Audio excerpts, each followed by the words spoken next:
estamos habituados, en el Ágora discutimos la situación nacional, provincial y local. En esta oportunidad, como todos los primeros bloques, hablamos sobre la situación nacional y desde la recuperación de la democracia, la tradición de esos dos grandes partidos, la Unión Cívica Radical por un lado y el Partido Justicialista por el otro, intentó fortalecerse, pero lejos de fortalecerse, colapsaron el sistema de partidos. Dentro de ese colapso del sistema de partidos empezaron a diagramarse nuevas formas de hacer política, nuevas estrategias, y en ello se inscribe el PRO, que nace fundamentalmente en la capital federal, pero tiene una estrategia expansiva, y el año 2014 va a ser un año fundamental, porque el año 2014 es cuando el PRO va a intentar tener un escenario claro en la estrategia nacional. Para ello la hemos invitado a Laura Alonso. Laura Alonso es diputada de la Nación por el PRO. Gracias por venir, Laura. Gracias a vos. La idea es con vos tratar de debatir, pensar en voz alta, cómo vos ves en la actualidad el PRO, qué elementos fuertes tiene este partido y qué le falta todavía. Mira, el PRO es un partido que cumple 10 años, con lo cual es un partido bastante nuevo, pero que tiene una ventaja respecto de terceros partidos que existieron anteriormente en la Argentina, que es gobernar un distrito tan importante como es la Ciudad de Buenos Aires, ya en el segundo mandato de Mauricio Macri, el fundador de alguna manera de lo que primero fue Compromiso para el Cambio y después Propuesta Republicana. El partido que hoy, como vos bien dijiste en tu introducción, está creciendo en casi todos los distritos de la Argentina. Para nosotros este es un dato importante, saber que el PRO como propuesta nueva ha logrado, y es un dato diferente, gobernar un distrito en la Argentina. Nunca lo habían logrado antes ni el Partido Intransigente, ni la UCD.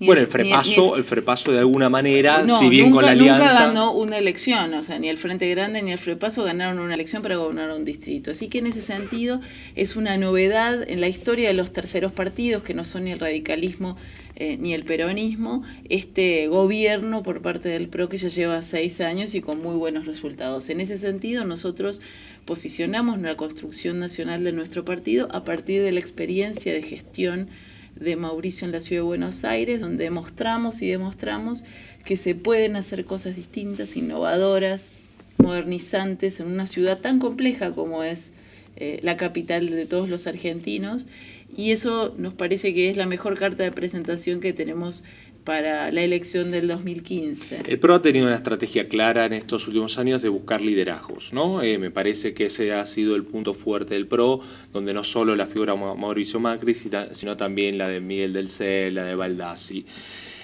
Pareciera que esto está en el terreno del debe, pero en el haber pareciera que no logra penetrar en la provincia de Buenos Aires y en algunos distritos de un lugar institucional.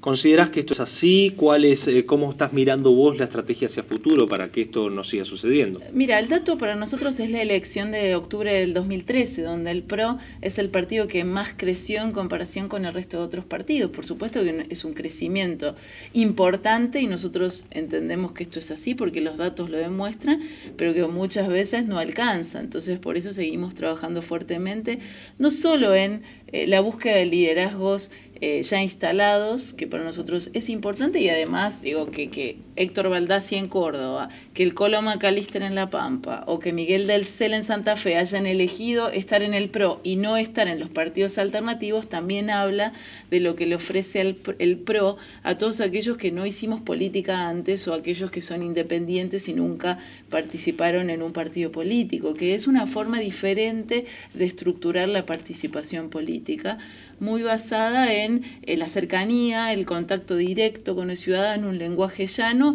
y focalizándonos en solucionar los problemas, más allá de las grandes discusiones ideológicas. Sobre este punto me parece interesante. Las grandes discusiones ideológicas, vos venís del terreno de la ciencia política, en general siempre uno tiene la anteojera de la izquierda y la derecha, del centro, etcétera, etcétera. Muchas veces se lo tilda al PRO como, digamos, un partido de centro-derecha. ¿Vos aceptarías colocarte desde este lugar o considerás que esa lógica que es de la teoría política no se inscribe en la Argentina? A nosotros nos parece que el espectro o el continuo izquierda-derecha que se usó en el siglo XX está quedando un poco viejo para explicar, quizás fue siempre viejo para explicar la política argentina con un partido predominante como ha sido el peronismo. En ese sentido, lo que nosotros sí nos gusta decir es que hay valores fundamentales que han hecho al desarrollo de la humanidad y a la construcción de órdenes democráticos que el PRO lo lleva en su ADN, que son la libertad, el respeto por las instituciones, el respeto por los derechos, el respeto por la libertad de iniciativa personal y una cierta interpretación de que el equilibrio virtuoso entre el Estado, el mercado y la sociedad civil es fundamental como pilares esenciales para un desarrollo más equitativo, más justo de cualquier sociedad. En ese sentido, basarnos en valores, te diría que tradicionales del liberalismo clásico, ubicarnos donde quieran. No sería un partido liberal. A nosotros no nos da ningún inconveniente decir que somos un partido de centro liberal demócrata, donde conviven algunas expresiones que son un poco más progresistas y algunas quizás un poco más conservadoras, pero que tiene una clara tendencia hacia defender los valores de la libertad y de la república, además de la democracia, por supuesto. Y vos, Laura, ya tenés una trayectoria dentro de la Cámara de Diputados, conocés su funcionamiento, conocés la relación entre diputados y el Poder Ejecutivo. A nosotros en el Ágora nos interesa hablar mucho de la calidad institucional. ¿Cómo vos observás? Porque aparte has estudiado en el exterior, conocés otras realidades de América Latina también. ¿Cómo notás que la Argentina está en su calidad institucional, la relación entre el Poder Ejecutivo y el Legislativo? La Argentina está reprobada en materia de calidad institucional si nos referimos a la división y el control entre los poderes hace mucho tiempo. No es un invento del kirchnerismo, pero esta degradación te diría que viene después de la corta primavera republicana del 83 al 87, y lo que vemos a partir del menemismo es una profunda devaluación y denigración de las estructuras institucionales y la división de poderes. Lo que hace el kirchnerismo es construir una mayor denigración y degradación institucional sobre las bases que había sentado el menemismo. En ese sentido, yo creo que utilizan los mismos incentivos con mayor salvajismo, te diría. ¿En qué sentido? En que el Congreso ya no es un sello de goma de una escribanía, es prácticamente una institución inexistente. Y en el Decís que hay un retraso con respecto al menemismo. Es una profundización, de la degradación institucional del menemismo. O sea, en el menemismo, por lo menos, hacían como que, parecían actuar cierto republicanismo, cierto respeto institucional. En el kirchnerismo eso ha desaparecido, no les importa. Hay un desprecio por las instituciones republicanas, ya sea la justicia y el Congreso, que se manifiesta en los discursos, por ejemplo, de Cristina y Néstor Kirchner, y también en acciones, en actitudes, en formas de encarar la vinculación con los otros poderes del Estado. Para no hablar solo del Congreso, pero lo que fue el intento de supuesta democratización de la justicia, que era básicamente ocultar un cambio de régimen, destruyendo la independencia del Poder Judicial, que por suerte fue detenido por gran presión social y también por la Corte Suprema de Justicia, refleja cuál es la concepción que hay detrás del kirchnerismo de control de jueces y, en el caso del Ministerio Público, control de fiscales a partir de la designación de una comisaria política como Alejandra Gil Carbó. Bien, el del 2014 los encuentra en un enorme desafío. Por supuesto. Porque ustedes, como dije, tienen un gran arraigo de liderazgos. Ahora, no hay PRO sin la provincia de Buenos Aires. ¿Cómo encuentra con la provincia de Buenos Aires a nivel nacional? Mira. Si ustedes no logran penetrar en La Matanza, Lomas de Zamora, Almirante Brown, digamos, no pueden pensar en una estrategia nacional con éxito.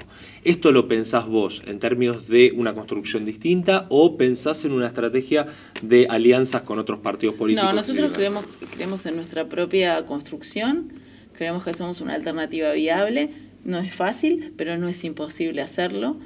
Cada vez encontramos más interesados en participar en todas las provincias, no solo en la provincia de Buenos Aires. Para nosotros la Argentina son todos los distritos, y si bien reconocemos el peso electoral de la provincia de Buenos Aires, entendemos que hay necesidades en el Chaco, en Catamarca, en La Rioja o en Chubut, que son tan importantes e imperiosas como las de la provincia de Buenos Pero el Aires. proyecto Macri 2015... No, pero aparte, no, quiero decirte esto porque sí me parece que es importante, y esta es la concepción que Mauricio tiene. La Argentina es una sola con todas las provincias, y para el PRO esto es muy importante. O sea, la Argentina no es o ganar una elección y hacer política nacional no se reduce para un presidente de todos los argentinos a un distrito como podría ser La Matanza. Y esto es un cambio de concepción política importante y es un mensaje que nosotros queremos transmitir. Nosotros reconocemos que todas las provincias tienen necesidades y tienen un peso específico propio que hacen a la nación argentina. Por supuesto que nadie puede negar cuál es el peso electoral de la provincia de Buenos Aires y más aún de un distrito como La Matanza. Ahora, para nosotros la política no se reduce a sacar el 90% de los votos en La Matanza y a destinar millones de recursos solo a La Matanza, porque en la Argentina, cuando uno ve el mapa de necesidades, se encuentra con muchísimos problemas que no han sido resueltos y en muchos casos se han agudizado por la falta de gestión con mirada federal de parte de la Casa Rosada. Entonces nosotros en ese sentido, Mauricio lo que encarna es una visión absolutamente contraria al centralismo, te diría que cuasi autoritario, con el cual el kirchnerismo ha gobernado el país desde el 2003. ¿Expectativas de Laura Alonso para el 2014 en su tarea legislativa? Bueno, seguir construyendo agenda de trabajo legislativo. Lamentablemente el kirchnerismo ha decidido que el Congreso ya no sea una escribanía, sino que sea un cementerio, porque la sensación que tenemos en estas primeras semanas de sesiones ordinarias es que la decisión política del kirchnerismo es cerrar el Congreso y abrirlo en ocasiones muy especiales, como podría ser la discusión de la ley de presupuesto. Entonces, ¿te sentís en un lugar de impotencia? Digamos, bueno, es muy frustrante el trabajo legislativo en un contexto donde las mayorías oficialistas trabajan con un nivel de disciplinamiento y una falta de autonomía y coraje político muy amplia. Pero nosotros vamos a seguir trabajando, instalando temas, preparando las agendas legislativas que se vienen, donde el Congreso va a tener mucho trabajo en el 2015 con el nuevo presidente, probablemente sea Mauricio, así que vamos a estar trabajando en vistas del futuro, siempre pensando que lo que viene va a ser mejor de lo que hoy tenemos. Bien, el Ágora termina sus entrevistas con una pregunta más personal. El año, si bien vos sos muy joven, el año 1983, 10 de diciembre, asumía Raúl Alfonsín la presidencia de la Nación y con él el inicio de una etapa democrática nueva. ¿A dónde la encontró a Laura Alonso ese 10 de diciembre de 1983? El 30 de octubre y el 10 de diciembre, porque me lo acuerdo perfecto, yo tenía 10 años, te diría que una de las razones por las cuales dediqué mi vida a lo público y después a la política están muy vinculadas a esa fecha, a 1983. Para mí es una de las bisagras en mi vida personal, familiar, donde la Argentina se volvió a llenar de alegría en sus calles y donde volvimos a respirar la libertad de la mano de quien yo creo ha sido el padre de la democracia, así como San Martín es el padre de la patria en los libros de texto. Alfonsín nos sigue marcando con su legado y con su compromiso un camino muy importante para el futuro que viene. Yo creo que levantar y honrar su memoria desde todos los partidos políticos y la sociedad en general es muy importante y se ha visto cuando el doctor Alfonsín falleció. Yo hice mis 6 horas de cola para ver su féretro en el Congreso de la Nación. En ese momento yo no participaba en política activamente, sí en otras actividades públicas, y me parece que la recuperación de su figura es un ejercicio constante por su integridad, por su honestidad y fundamentalmente por su coraje. Si Alfonsín hubiera tomado las decisiones que tomó como candidato primero y después como presidente de la Argentina, hoy muchas de las cosas que damos por dadas que no estarían tan claras. Así que hay que agradecerle y aprender de su liderazgo. Bien, bueno, muchas gracias Laura Alonso. Gracias. Y acá estamos en el Ágora. El Ágora es eso, es las voces disidentes. Acá se van a encontrar con las voces de todos. Oficialistas, opositores, algunos más duros, otros con mayor tolerancia, digamos, al Poder Ejecutivo, y esta es la propuesta que tenemos en este programa, que estén todas las voces, en este caso legislativas, así que usted, que es un ciudadano común y que no sabe lo que pasa acá en el Congreso de la Nación, se entere por las voces de cada uno de sus diputados cómo observa la Argentina de hoy hacia el presente y, como decía Laura Alonso, hacia el futuro, porque es lo más importante, lo que nos importa a todos nosotros. Pasamos al próximo bloque y estamos de vuelta con ustedes.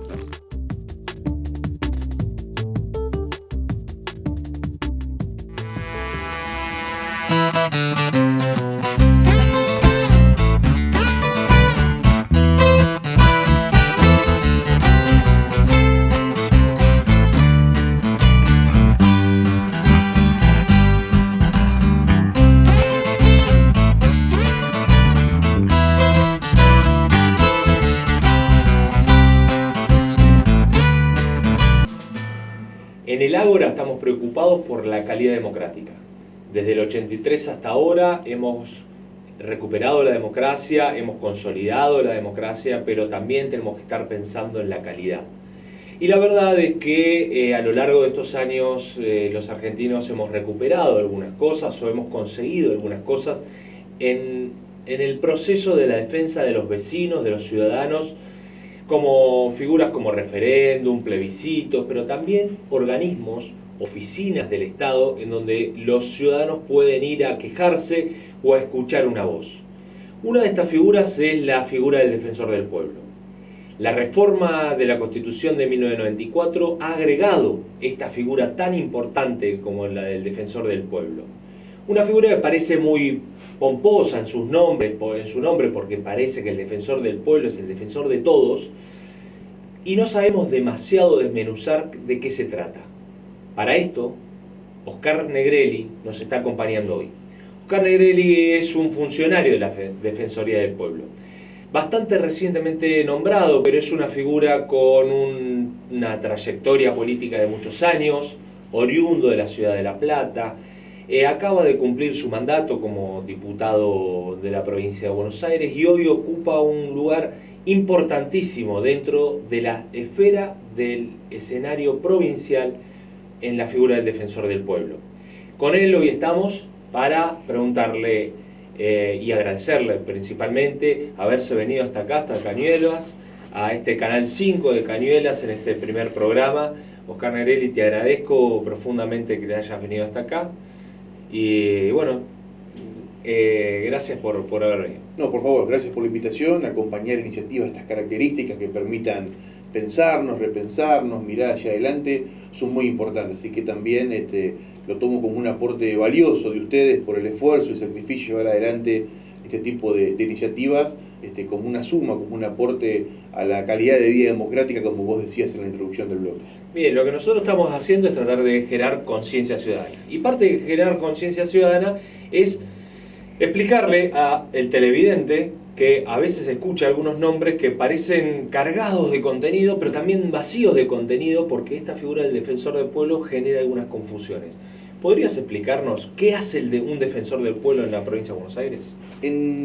Digamos, para intentar ser muy claro, el defensor del pueblo en la provincia de Buenos Aires ocupa o se ocupa de todas aquellas cuestiones en las cuales un ciudadano o un colectivo de ciudadanos de la provincia de Buenos Aires sienta vulnerado algún derecho en cualquier área que hace a su vida cotidiana y a lo que tiene que ver con él en cada una de sus jornadas en la provincia de Buenos Aires. ¿Qué quiero decir con esto? Una persona que siente que es mal atendida en un banco, una persona que siente que no se le han respetado sus derechos en un hospital, una persona que siente que tal o cual empresa le ha generado un engaño y por lo tanto le ha generado un perjuicio, aquellas personas que sienten que el Estado no ha atendido sus reclamos como debiese. Bueno, es decir, tiene un universo tan amplio que a veces cuesta delimitar el rol de la figura del defensor ciudadano o la defensoría como organismo, porque justamente en lo que la ley marca es esto que dije al inicio. No hay en la incumbencia del defensor ninguna limitación cuando lo que se encuentre vulnerado o presuntamente vulnerado es el derecho de una persona. Y muchas veces, y está muy bueno este lugar para pensarlo, Gustavo, muchas veces esto tiene que ver con una posición hasta distinta a la que la misma ley marca. Por ejemplo, ¿qué ocurre ante una situación de una usurpación? Evidentemente la ley puede y debe atenerse a respaldar al propietario lícito y legal del predio usurpado. Pero a la vez, en ese grupo de usurpadores, más allá de su intencionalidad en términos de usurpación, hay familias, hay chicos, hay situaciones de precariedad y de hacinamiento, y de eso también tiene que ocuparse el defensor. Por ejemplo, ahora vos te estás ocupando de algunos temas concretos. ¿Podrías explicarle a los vecinos cuáles son 2 o 3 temas concretos que vos te estás ocupando en este momento? Bueno, en estos momentos yo estoy trabajando en un programa que es un programa de políticas de conflictos sociales emergentes, que tiene que ver con aquellas cuestiones que se originan a partir de un desastre natural, de una mala política aplicada por el Estado o de situaciones que se generan en función de que políticas públicas tienen en los hechos una deformación que termina afectando a la gente. Concretamente, Gustavo, uno de los programas que estoy trabajando tiene que ver con la aplicación del programa Procrear, un programa del gobierno nacional que verdaderamente ha sido con un muy buen objetivo y con una implementación muy democrática y transparente,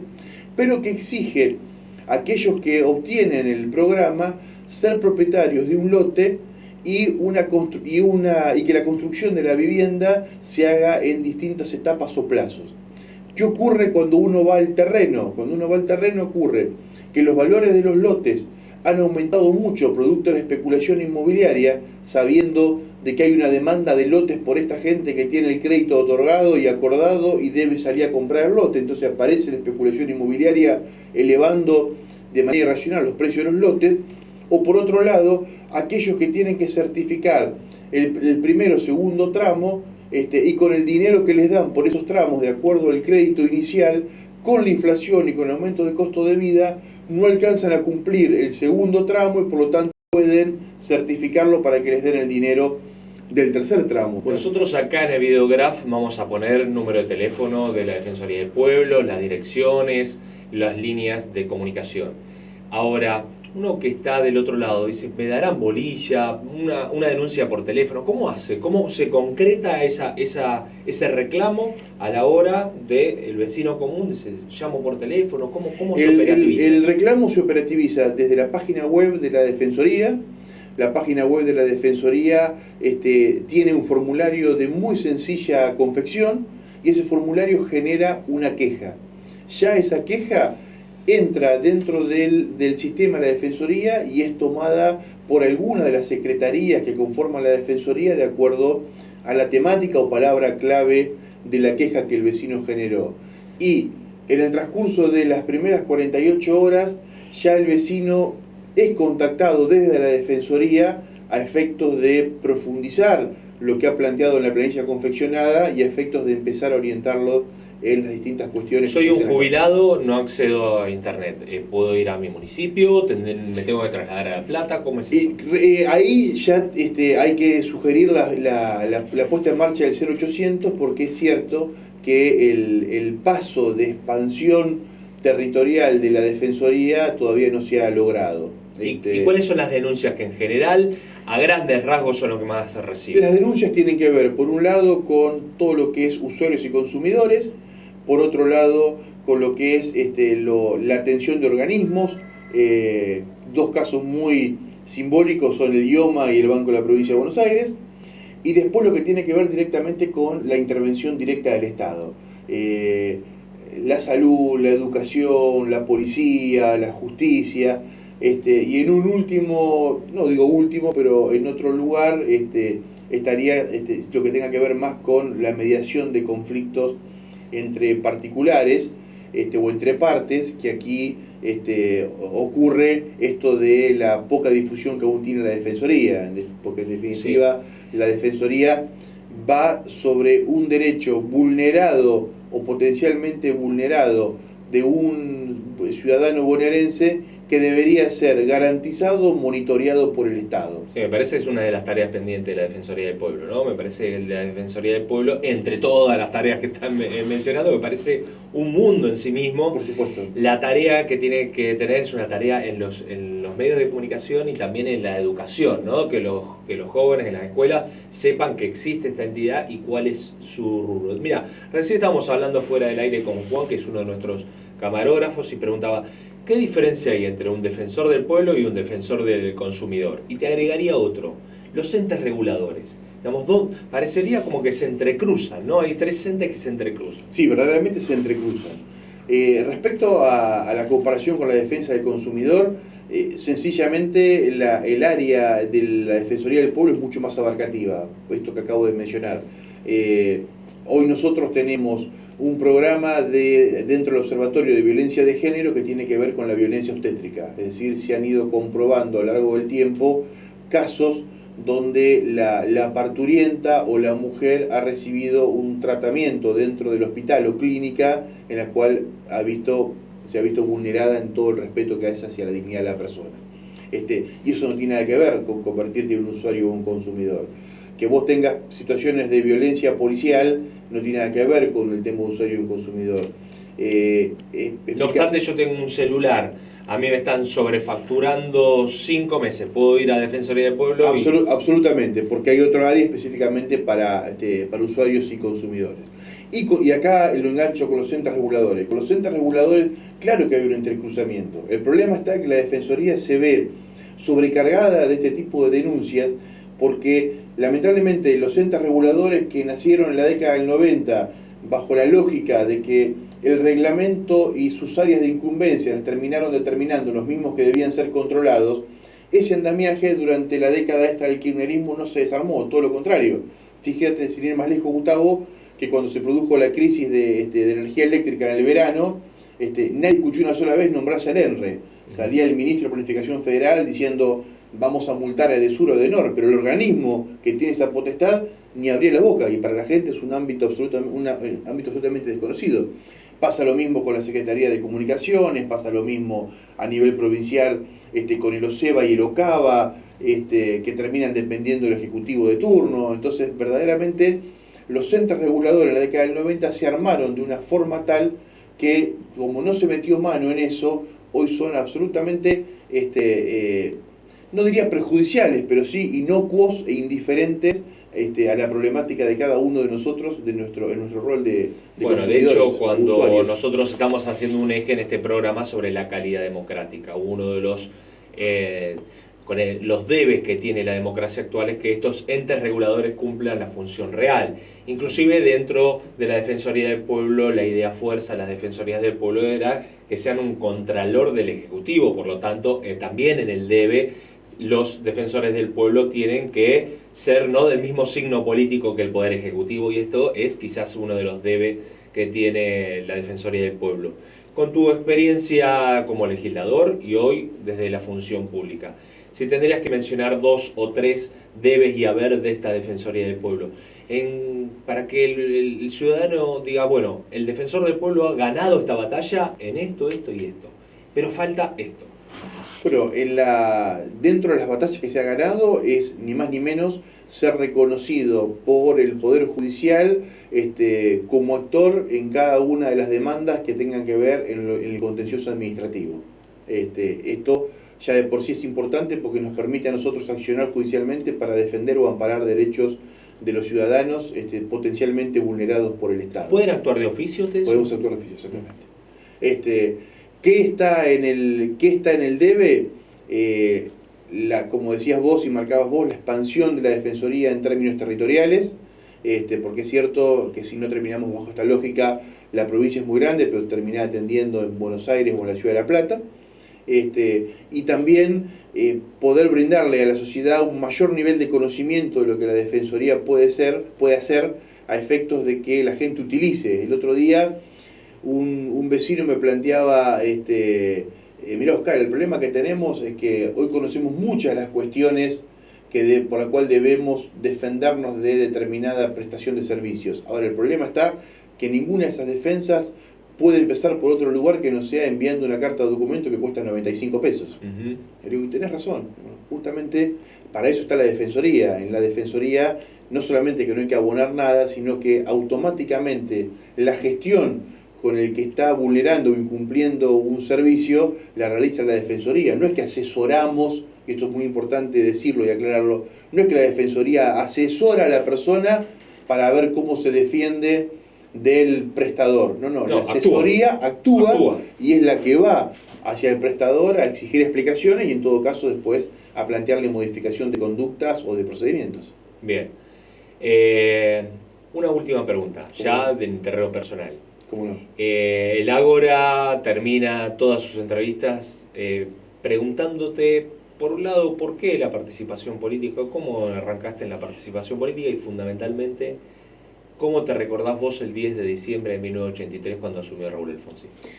La participación política porque siempre entendí que la cuestión pública o la cosa pública termina siendo algo del cual o nos ocupamos todos o no se ocupa nadie. Y cuando no se ocupa nadie, no ocurre que efectivamente no se ocupe nadie, sino que se ocupan aquellos que terminan defendiendo valores o defendiendo intereses que poco tienen que ver con los de la gente común y corriente, con los de a pie. Tengo una vocación por la cosa pública. El hecho de uno poder ser partícipe de una defensa colectiva de un derecho vulnerado, que uno pueda proponer mejores condiciones para la calidad de vida de una ciudad o una provincia, políticas sectoriales. Yo creo en la sociedad como proyecto común, creo en aquella cuestión que decía el doctor Alfonsín, de que una nación es un territorio determinado, con una población determinada, pero con un proyecto. Entonces creo en eso. ¿A dónde lo encontró a Negrelli el 10 de diciembre de 1983? En mi casa, porque todavía no estaba con la edad de votar. Yo venía de una familia de mi abuela materna, de una fuerte regambre en el peronismo. Mi abuela fue parte de la Fundación Evita, de aquellas personas que eran voluntarias en el Hospital de Niños, de esa cuestión, digamos, bien pura y sentimental de lo que fue el peronismo original, no todo esto después bastardeado en el justicialismo. Y mis padres, que eran jóvenes pero bastante prescindentes. Entonces, si bien yo fui a los actos de Alfonsín en el Club Estudiantes de La Plata, cuando vino a La Plata, y veía con simpatías ese rezo pagano del preámbulo de la Constitución, y escuchándolo hablar, verdaderamente empezaba a moverme esas fibras íntimas de, bueno, de acá quiero estar. Pero me encontró en mi casa en la ansiedad de saber qué pasaba, y sobre todo en el lunes a la mañana de una alegría inmensa de saber que las cosas se empezaban a hacer funcionar de otra manera. Exactamente. Bueno, esto es el Ágora. El Ágora está pensado de esta manera. El Ágora está pensado como escuchar a todas las voces. Y el Ágora está pensado en la participación efectiva, pública, crear conciencia ciudadana, crear educación. Hoy estamos con Oscar Negrelli, donde estuvimos pensando en uno de los pasos adelante que ha tenido la democracia en estos últimos años. La figura del defensor del pueblo le falta muchísimo por recorrer, falta muchos galones que se tiene que ganar, pero no es poca cosa. A veces decimos que las cosas son necesarias pero no suficientes. Y acá tenemos algo muy necesario, aún no suficiente. Y este es el camino en el cual queremos emprender todos los que nos interesa, como Oscar Negrelli, la cosa pública. Así que, Oscar Negrelli, te agradezco por haber venido al Canal 5 de Cañuelas y utilizar esto como un vocero para la difusión de todo lo que ustedes hacen. No, gracias por la invitación nuevamente, y la verdad que sí, que esto sirve, y haber podido conversar con vos, seguramente llegarle a una gran cantidad de televidentes explicándole qué es la Defensoría, y seguramente muchos hasta conociendo por primera vez la Defensoría, también es nuestra tarea. Así que de nuevo, muchas gracias. Muchas gracias a todos.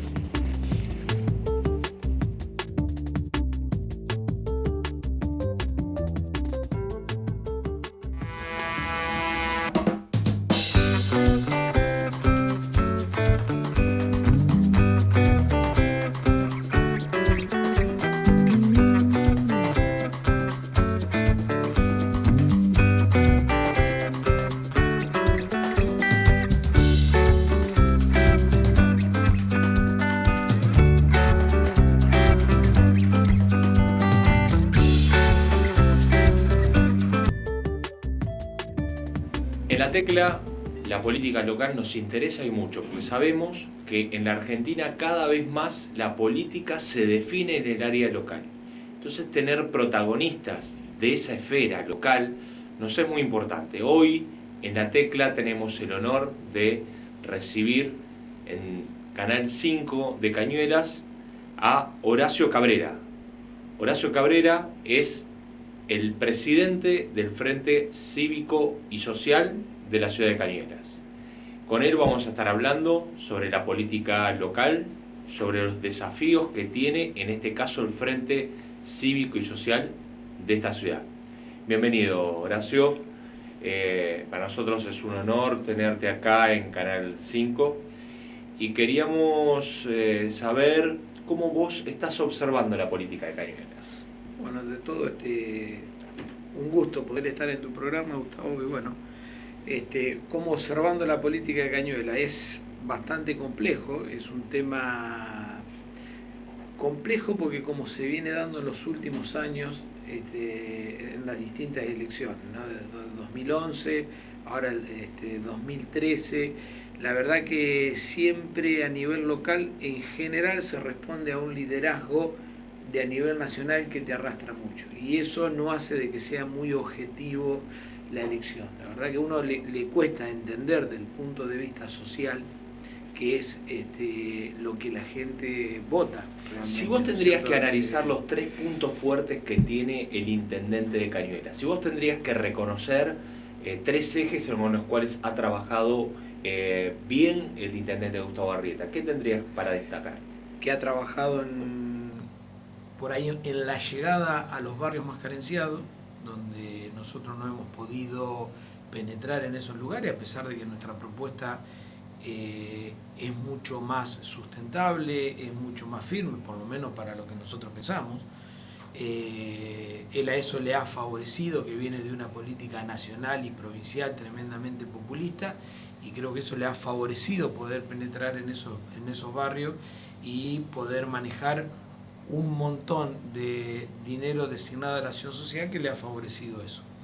El otro es la gestión que se ha hecho por la ventaja, entre comillas, de pertenecer a la cuenca del río Matanza, donde ha podido gestionar ante la Comar, donde ha podido gestionar ante la provincia de Buenos Aires y ante la Nación un montón de vehículos y demás para el municipio. Creo que eso es algo que uno no lo puede discutir porque han venido muchísimas cosas. Lo que sucede es que a uno le gustaría más poder hacer que tener un municipio sustentable, donde las tasas por lo menos alcanzaran para pagar los sueldos de los empleados del municipio, y la verdad que no es así, no solo que no alcanza para pagar los Esa sueldos, es una de las debilidades que vos venís. es una de las debilidades, no solo que hoy no les toca a ustedes ser el rol de Claro, opositor, ¿no? Lo que sucede es que la gente a veces, al no saber ese detalle, se cree que el camión se paga con las tasas que uno paga, y la verdad que con las tasas que uno paga, que paga el vecino de Cañuelas, ni se compra un camión, ni se compra un tractor, ni se compra nada, en realidad. Pero eso no quiere decir que ha tenido mérito para gestionar que esos vehículos lleguen, pero no es lo que a uno aspira como progresista, por así llamarlo, que uno interpreta la política e interpreta la gestión. Bien.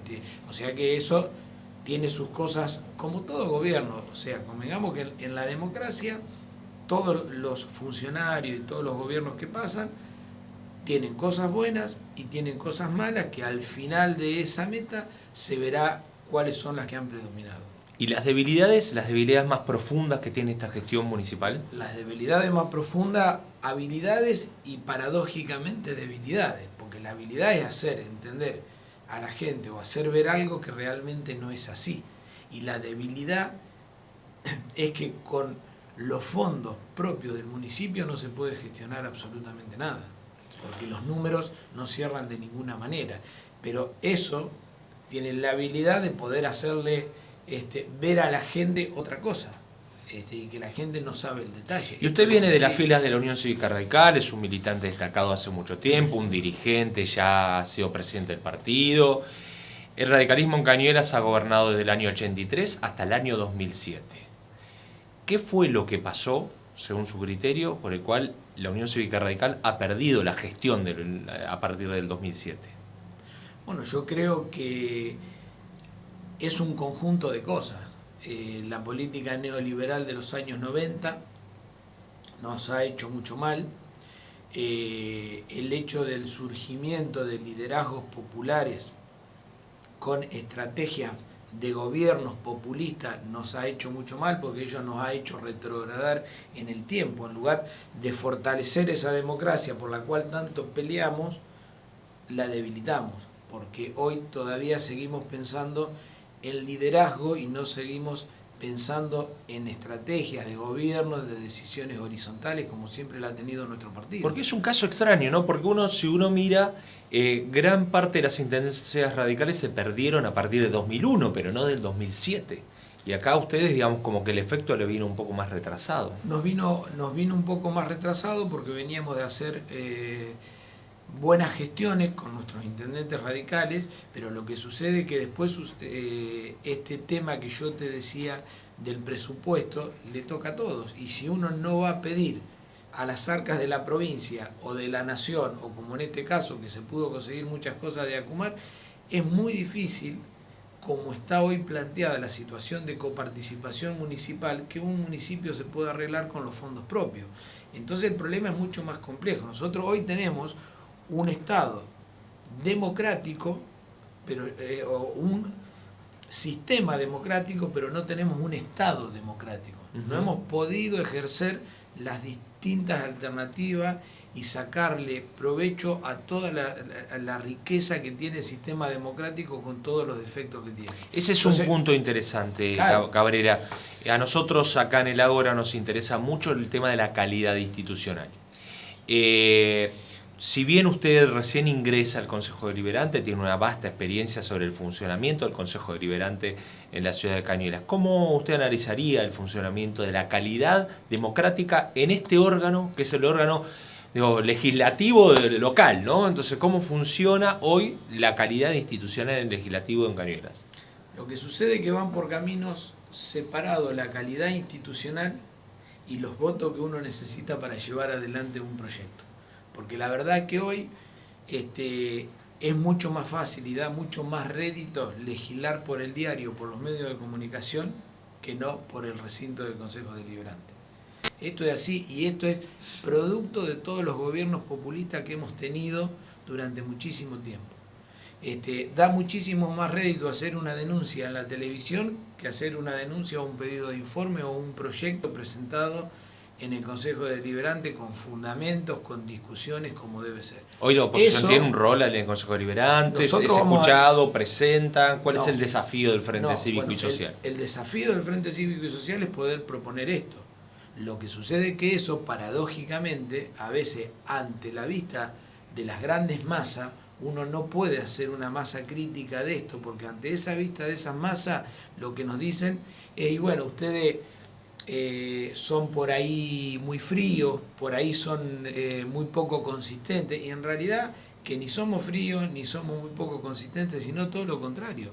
Tenemos la mayor capacidad como un partido nacional que somos de ser una alternativa de gobierno. Esto es realmente así porque realmente estudiamos todos los temas en profundidad. No nos gusta salir a la televisión a hablar más de algún tema sin antes presentarnos en los caminos que tiene el sistema democrático. Y eso tenemos que aprender, que el sistema que más queremos es el mejor sistema que tenemos, lo tenemos que usar, pero todos tenemos que saber cuáles son esos canales.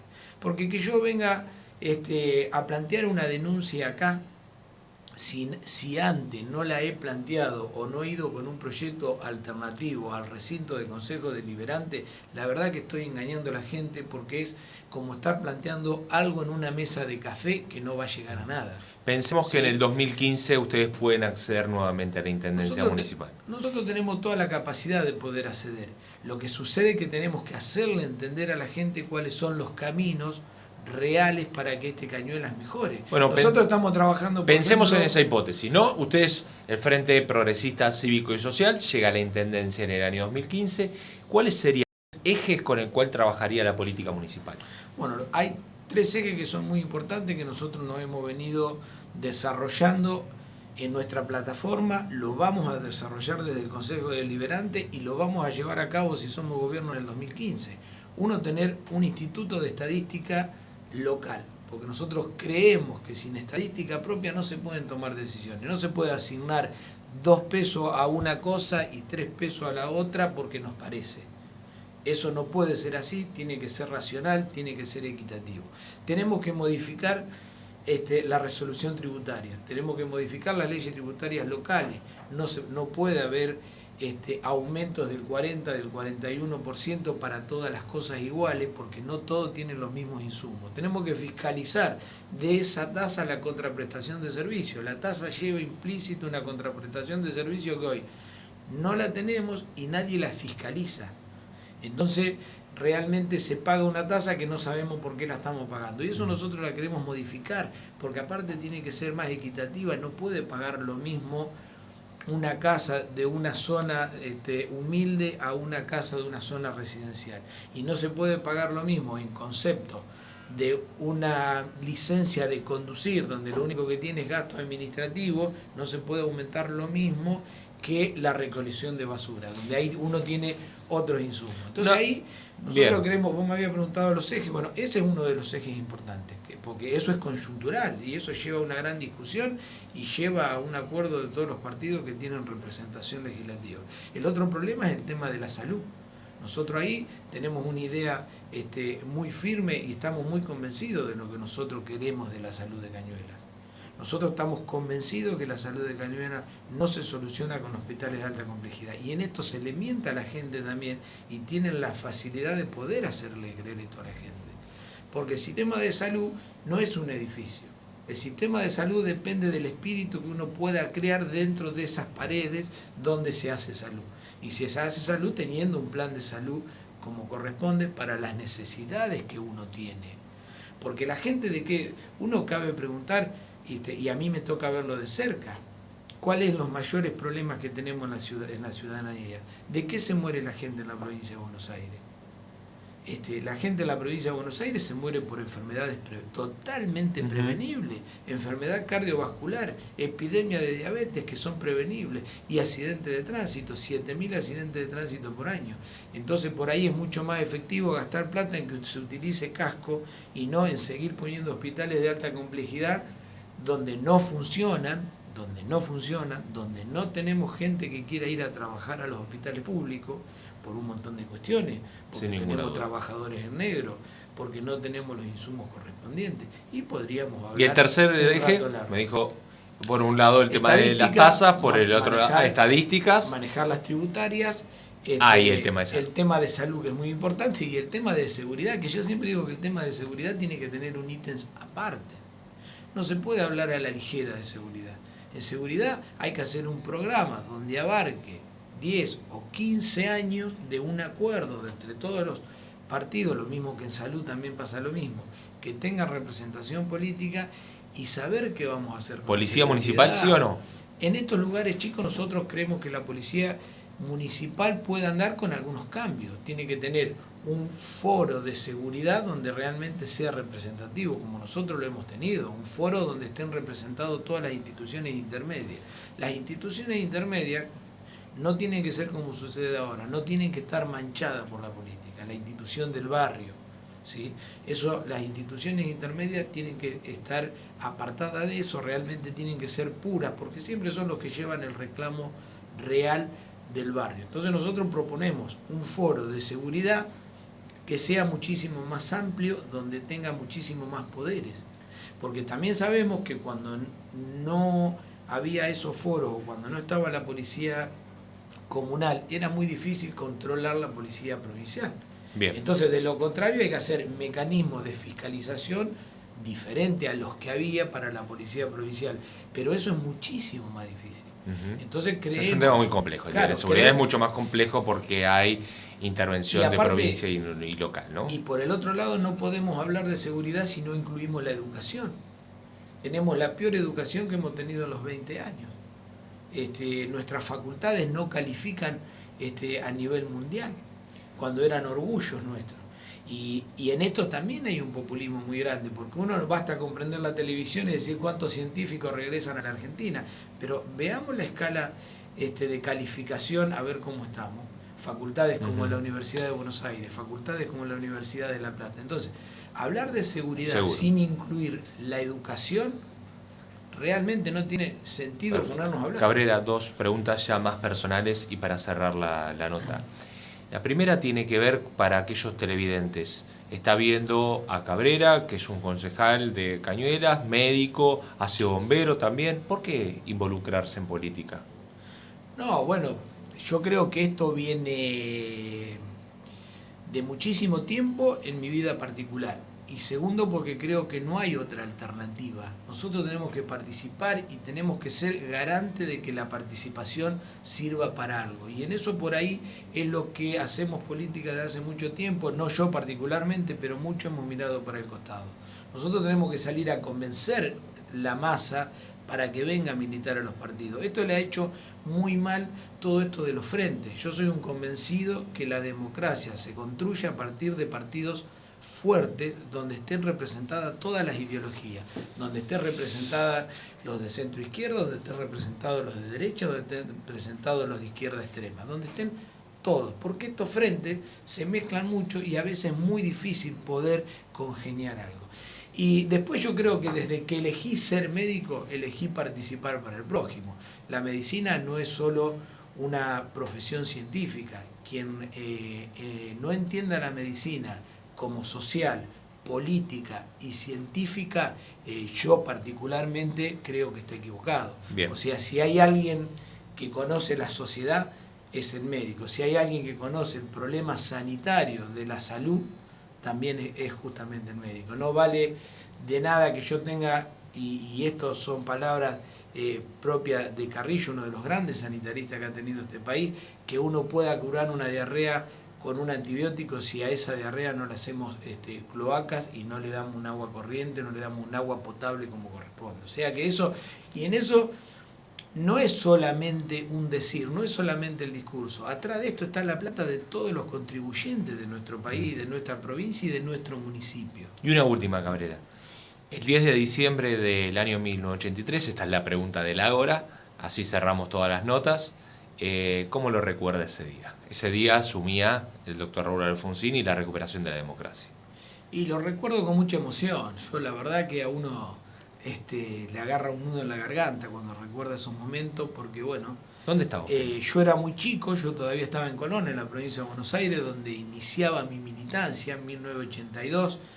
Recuerdo patente cuando el Chino Balbín fue a abrir el comité de mi distrito, que todavía los comités estaban cerrados, principios del año 82, así que de ahí para acá hemos vivido muchas cosas. Yo siempre le digo a mis correligionarios que me quedo muchísimo con esas peleas que teníamos entre nuestras líneas internas, porque realmente eran muy apasionadas, eran de discusión de coyunturales, que después eso se fue ¿Ese perdiendo. 10 de diciembre estaba en la plaza, No. estaba en su casa mirándolo? No, estaba en el comité. No, ese 10 de diciembre estaba en el comité, como en esa época salíamos con mucho fervor, con mucha militancia, a hacer propaganda y demás. Así que veníamos de ver muchos discursos de Alfonsín. Yo había tenido por una relación de muchos amigos y después tuve la posibilidad de charlar varias veces con él en casa de gobierno y demás, y aparte era de recibir a la militancia, así que la verdad que tengo los mejores recuerdos. Perfecto. Bueno, Cabrera, nuevamente muchísimas gracias por acercarse a los estudios de Canal 5 y a este programa que se llama...